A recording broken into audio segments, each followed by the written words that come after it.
سلام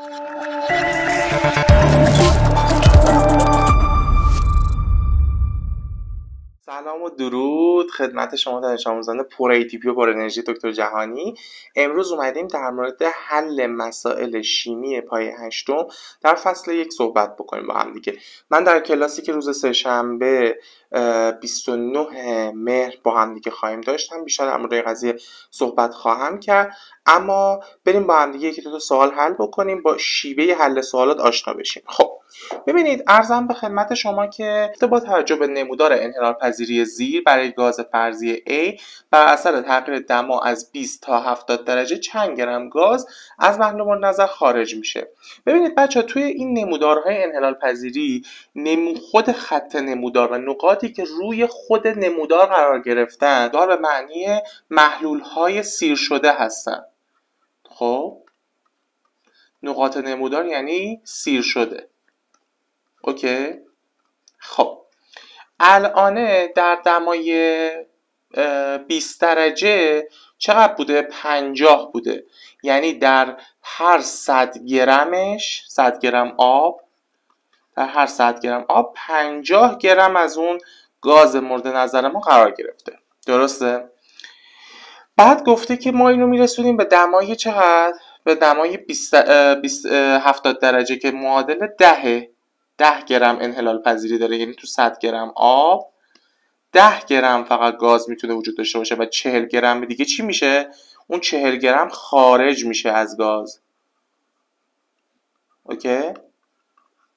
از اون محلولی که ما داریم خارج میشه.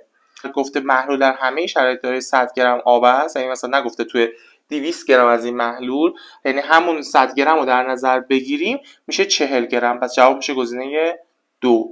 حالا اگر به ما گفته بود مثلا ما این توضیحات رو داده بود، بعد گفته بود یه محلولی داریم که مثلا 200 گرمه 250 گرمه، اگر اون وقت گفته بود ما چیکار میکردیم؟ ما میومدیم حلال به علاوه حل شونده رو معادل چی قرار میدادیم؟ معادل محلول قرار میدادیم. میگفتیم مثلا در هر 150 گرم محلول 50 گرمش نمکه، 100 گرمش حالا اینجا نمک که نداریم، اینجا بجاش گازه، 50 گرمش گازه، 100 گرمش آب ما هستش. درست؟ بعد می اومدیم حالا متناسب با اون توی نسبت تناسبی که میگیریم برای چیزی که از ما خواسته شده در ادامه محاسبه میکنیم که چند گرم خارج شده یا رسوب کرده. اگر نمک باشه رسوب کرده، اگر گاز باشه خارج شده. خب بریم با هم دیگه ادامه داستان رو ببینیم. این یه سوال آسون بود. سوال بعدی رو هم ببینیم با هم دیگه. اینجا گفته 175 گرم از محلول نوعی آب نمک که دیگر نمیتوان نمک بیشتری توش حل کرد، یعنی سیر شده است، از دمای 90 درجه به 40 درجه رسوندیم. با توجه به جدول زیر چند گرم رسوب تشکیل شده. خب ببینید اینجا جدول گفته که در 90 75 هستش انحلال پذیری ما. درست؟ یعنی از 175 گرم محلول من 100 گرمش که آب بوده، 75 گرمش چی بوده؟ نمک بوده. درست؟ پس میزان حجم حلال من همون 100 که توی انحلال پذیری استفاده میشه. حالا ما اینو بردیمش تو دمای 40 درجه. تو دمای 40 درجه هر 100 تا چقدر هستش؟ 30 تاست. میبینید اینجا نوشته 40 30. این اگه شما یه جدول اینو در نظر بگیرید، خب در این میشه دما، این میشه میزان انحلال پذیری. در 90 75 بود، در 40 30 هستش. یعنی ما 130 گرم محلول سیر شده میتونیم داشته باشیم. چقدر اختلاف دارن با هم دیگه؟ اختلاف اینها چقدر هست؟ اختلافشون 45. این 45 گرم نمک چه اتفاقی براش میفته بچه‌ها؟ قطعا رسوب میکنه. جواب میشه گزینه 2. اوکی؟ میریم سراغ یک سوال دیگه. گفته با توجه به نمودار زیر که میزان حل شدن نمک A را در 100 گرم آب نشون میده، جرم نمک A حل شده در 75 گرم آب در دمای 30 درجه چقدره؟ خب عرضم به خدمت شریف شما که گفته که این در نمک A رو در 100 گرم آب نشون میده در دمای 30 درجه. در دمای 30 درجه معادل 30 گرم هستش. یعنی هر 100 گرم آب 30 گرم نمک توش حل میشه. درست؟ حالا ما 75 گرم داریم، 75 گرم آب داریم، چقدر نمک میشه؟ ایکسمون رو به دست بیاریم. نسبت تناسب تو ریاضی بلد هستین یا نه؟ اینا رو باید تو ریاضی یاد بگیرید. 30 ضرب در 75 تقسیم بر 100. خب ارزم به خدمت شما که اینا رو تقسیم بر 25 بکنیم، این میشه 3، این میشه 4، میشه 90 تقسیم بر 4 یعنی 45 تقسیم بر 2 یعنی 22 نیم، یعنی همون گزینه 1. این از اوکی. پس دیدید خیلی کار سختی نداره مسائل. توی مسائل شما اول از همه باید در نظر بگیرید که انحلال پذیری تعریفش چیه. انحلال پذیری حتما داره در مورد میزان گرم حل شده، x حل شده در 100 گرم آب صحبت میکنه. حالا هر وقت شما خواستی محلول حساب بکنی، این دوتا رو باید با هم جمع کنی.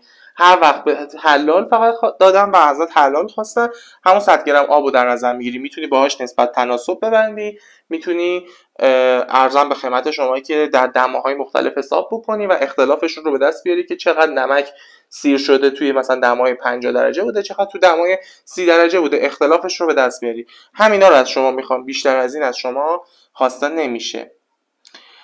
خب یک سوال دیگه هم حل کنیم با هم دیگه. گفته که نمودار زیر نشان دهنده مقدار ماده حل شونده فرضی است که در دماهای مختلف در 100 گرم آب حل میشه و کدام گزینه صحیح است. خب گفته با افزایش دما قدرت انحلال‌پذیری مرتبا افزایش پیدا میکنه. نه، میبینید از دمای 10 درجه تا 40 درجه ثابت بوده، پس گزینه 1 نمیتونه گزینه خوبی باشه.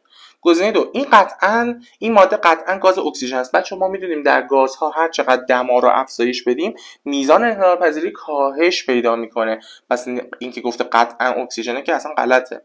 گزینه 3 گفته اگر دمای 20 درجه سانتیگراد، خب که انحلال‌پذیریمون 5، 4 گرم از این ماده رو در 100 گرم آب حل کنیم، کامل حل نمیشه. چرا حل میشه؟ اتفاقا خوبم حل میشه، تازه نقطه‌ش هم میاد پایین‌تر از این، یعنی میاد جزء محلول‌های سیر نشده. گزینه 4 گفته اگر در دمای 35 درجه، یعنی همون بازم انحلال پذیری 5 بین ارزان به خدمت شما 30 و 40 رو در نظر بگیریم، گفته 7 گرم از این ماده رو در 100 گرم آب بریزیم و هم بکنیم، 2 گرم ته‌نشین میشه. درسته، چون 5 گرم انحلال پذیری مونه، سیر شدهمونه، 2 گرم اضافه است که ته‌نشین میشه. پس جواب گزینه 4 هست. و آخرین سوال 61 هم با هم دیگه حل بکنیم. گفته شده که با توجه به نمودار زیر که میزان حل شدن نمک A رو در 100 گرم آب نشون میده، در محلول موجود در کدام گزینه نمک A کاملا حل نمیشه و مقداری از آن ته‌نشین میشه. یعنی میخوام ببینیم کدوم نقطه بالای این نمودار در میاد. گفته 30 گرم از نمک A در 100 گرم آب در دمای 35 درجه. خب 35 اینجاست، 35 رو میارم بالا، یه جای اینجاها حدوداً میرسه، اگر که من درست خطش رو حس کرده باشم بین 30 تا 35 مثلا فرض کن 32. خب اگر 30 گرم رو توی 35 درجه حل بکنیم حل میشه، چون تقریبا از 30 بالاتره. پس گزینه 1 سیر نشده است. ما دنبال یک محلولی میگردیم که فراسیر شده و بیشتر از سیر شده باشه در اصل که بتونیم رسوب بده. 20 گرم از نمک A در 100 گرم آب در دمای 25 درجه. خب 25 درجه رو میگیریم، 25 درجه اینجاست. خب اینم بالای 20 در میاد، پس اینم خیلی برای ما مساعد نیست. 35 گرم نمک A در 75 گرم آب. آها اینجا یه خورده داستان فرق کرد. ببین اینا 100 گرم آب بودن، ما مستقیم رو نمودار دنبالش میگشتیم. اینجا 75، یعنی میگیم آقا اگه 75 به 35 باشه، خب یعنی باید ببینیم که تو 100 گرمش چقدر میشه، تو 100 گرم آب در اصل داریم چقدر حل میکنیم. خب ارزم به خدمت شما که x رو در نظر میگیریم، 35 در دمای 50 درجه. اول ببینم اینجا چنده، چون از اون ورم میشه حسابش کرد.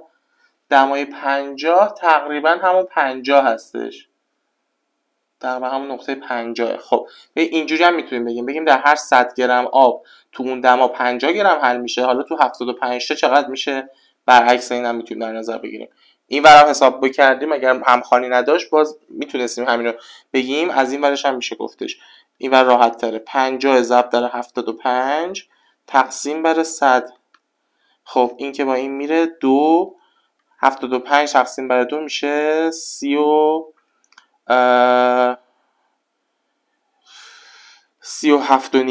درست؟